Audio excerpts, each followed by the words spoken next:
Cycling's a sport of competitive advantage. At the end of the day, if you want to beat other people, then you need to maintain a competitive advantage. Ketones have been one of those competitive advantages for multiple people, multiple teams over the past decade.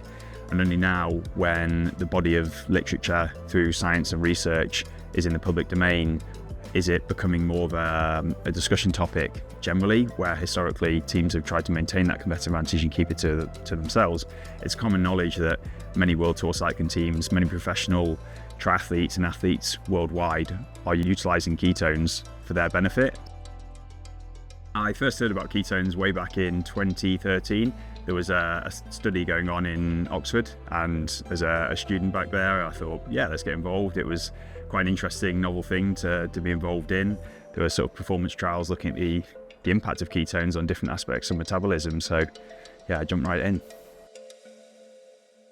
Athletes are the best test subjects because they perform so well. So they're so competitive and they're so in touch with their bodies. Speaking as a scientist, that you know that they're doing the best that they can. When you're working with people who don't normally exercise or don't exercise as much, they may have an off day, they may not be wearing their red socks, and you just don't know. And so your data is all over the place. With athletes, especially elite athletes, they're spot on. They're just fantastic to work with. And Dan came along and volunteered for one of our studies, our very first study. And that's when we had no idea whether it helped with human performance. Being a part of scientific studies, I always find super interesting. There's obviously a lot of knowledge contained within the people who are running them, especially at that level. It was PhD level research, so you learn a huge amount, not just actually about the subject matter, in this case obviously ketones, but just physiology in general. So it was very interesting from my perspective. I learned a lot about my own physiology through that study, and then obviously ketones, and that's become such a more common term actually to discuss. Back then it was novel, it was new, and 10 years on now, it's commonplace in sport. So he came along in 2020, and they were the first ones. And they were very brave, I thought, because this was something that nobody knew whether it was going to work. Nobody knew anything about it. So the first people were actually understood more about it and understood that there were risks because we'd never tried it before. We didn't know that, what effects it would have.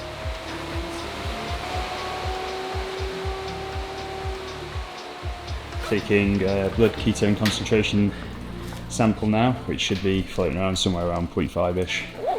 And then take my first post-session dose. So 20 grams, so about 2/3 of a bottle of tactical. And then redo the sample in 30 minutes and 60 minutes. And basically, should be able to see an increase. Should get to 2 to 3 moles, probably about 3, give or take. And then over the next few hours, just continue to supplement, but a smaller dose, about 12 grams every hour, to keep my concentration at good levels. Yeah, 44, about what I expect, basically a normal level. And then, it's about 2/3 of this. You kind of get used to what 2/3 of a bottle is, so.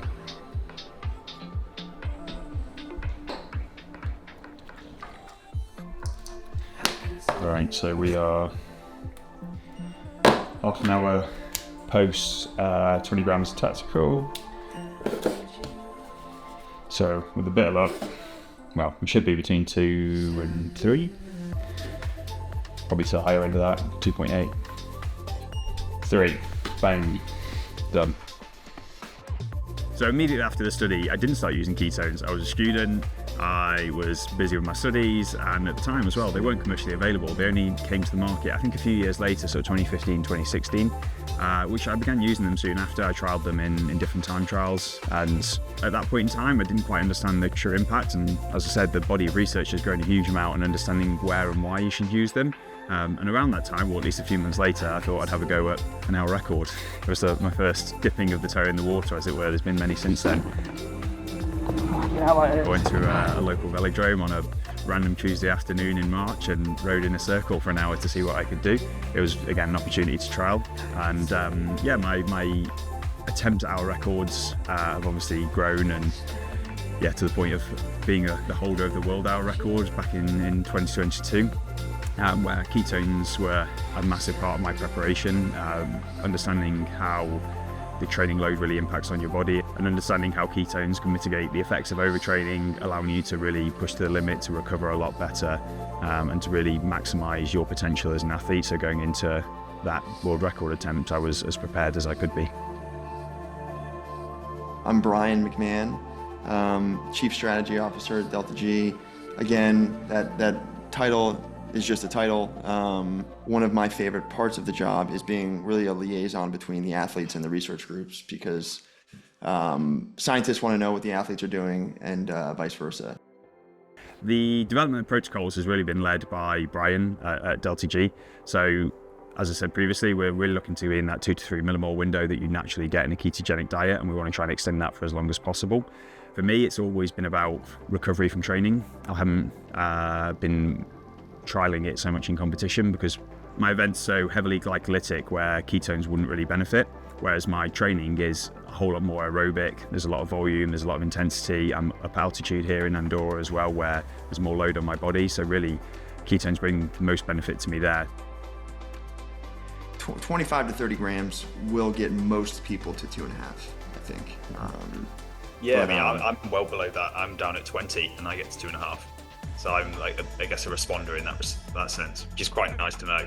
And obviously it means you can really spread that out as well. So I've managed to build it out where I take 20, 12, 12, 12 and really stretch that window out to nearly 5 hours after a ride. You're 5 hours now. Wow. Yeah, that's cool. Yeah.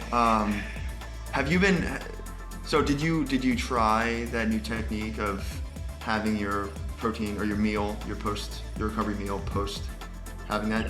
Do you notice any difference or? Yeah, predominantly I get to a high level of ketone really quick, whereas before it was a bit more lagged, I guess, because you're buffering, you're going through what you've just eaten before you hit that peak level. So yeah, by switching that round was really helpful in that respect. So yeah, we're straight up to 2.5 to 3, and yet super consistent. Long-term drinking ketones, I'd say the main benefit has been the ability to have those overreaching scenarios more consistently, and being able to sit closer to that knife edge, that cliff edge, whatever you want to call it, where you don't want to go over the edge because you can really do a whole lot of damage metabolically, physically over the long term. So it enables me to really do larger volumes, greater intensities, recover from that, and do that consistently. So every block at altitude I can be a lot more sensible, structured, but to perform more work really when it comes down to it, and that's more stimulus to adapt to, and therefore over time that really compounds, and physiologically you become a better athlete for it. The whole area of research has grown massively and moved away from just that side of things, and looking at how it impacts on cognitive, how it impacts on recovery, how it impacts on sleep, how it impacts on even like hemodynamics. So like the whole body of research has grown massively, and I'm not a physiologist, I'm an engineer, so it was always going to be interesting to see what the impact was, because you're kind of fine tuning and bringing a whole different energy source in. But to me it's crazy where it's grown to. If you're my competitor, stay away, don't worry. But if you're not, then do you want to win?